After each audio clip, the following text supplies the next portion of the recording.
তার লাশ অক্ষত অবস্থাতে গেছি, তার দাড়ি ঠিক আছে, দাড়ি শক্ত এখনো, তার ওর ঠিক আছে, ঠোঁট ঠিক আছে, তার দাঁত ঠিক আছে, তার কান ঠিক আছে, নাক ঠিক আছে, কোন সমস্যা নাই আল্লাহ রহমতে।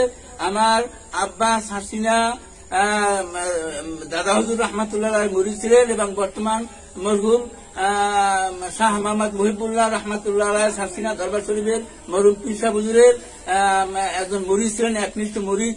এবং আমার আব্বা জীবনভর সারসিনা এবং রসুল ইসলাম এবং সারসিনা দরবার এবং আল্লাহ এই তিন ব্যক্তির নাম লয়ে, অর্থাৎ তিনজনের নাম নিয়ে তিনি আজীবন তিনি কান্নাকাটি করছেন।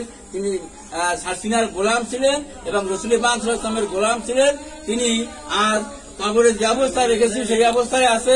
আপনারা আমার আব্বার জন্য সকলে দোয়া করবেন ইনশাআল্লাহ। এবং উনি চাকরি জীবন অতিবাহিত করেছেন, চাকরি করেছেন মির্জাগঞ্জ এরিয়া আলিম মাদ্রাসায় সহকারী মৌলভী হিসাবে তিনি চাকরি করতেন। এবং সেই অবস্থায় তিনি রিটায়ার করার পরে তিনি বাড়িতে বসে কিছুদিন পরে ইন্তেকাল করেন।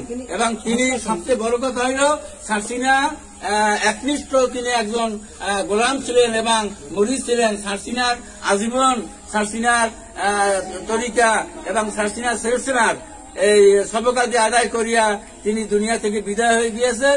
তিনি একজন আল্লাহর ওলি হইয়া দুনিয়া থেকে বিদায় হয়েছেন এই সারসিনা দরবারের। সে একজন খাস মুরিদ এবং একনিষ্ঠ তিনি একজন মুরিদ ছিলেন। তার লাশ এখনো অক্ষত অবস্থায় কবরে পাওয়া গিয়েছে।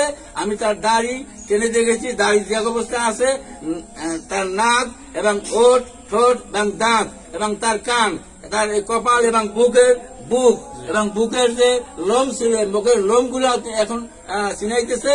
আমরা এখন পাঙ্গাসিয়া বর্তমান হুজুর শাহ মোহাম্মদ আলহাজ শাহ মোহাম্মদ অলিউল্লাহ সাহেব পীর সাহেব পাঙ্গাসিয়া, তার কাছ থেকে ফতুয়া আনিয়া আমরা তাকে এখন আবার দাফন করতেছি ইনশাআল্লাহ। আপনারা সকলে আমার আব্বার জন্য দোয়া করবেন ইনশাআল্লাহ। আসসালামু আলাইকুম। সম্মানিত দর্শক শ্রোতাবৃন্দ, আমি আপনাদের দেখানোর চেষ্টা করব আমাদের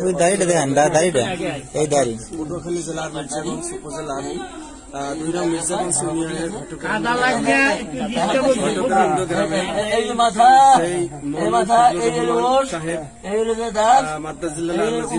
গত এই রমজানে ইন্তেকাল করিয়েছিলেন।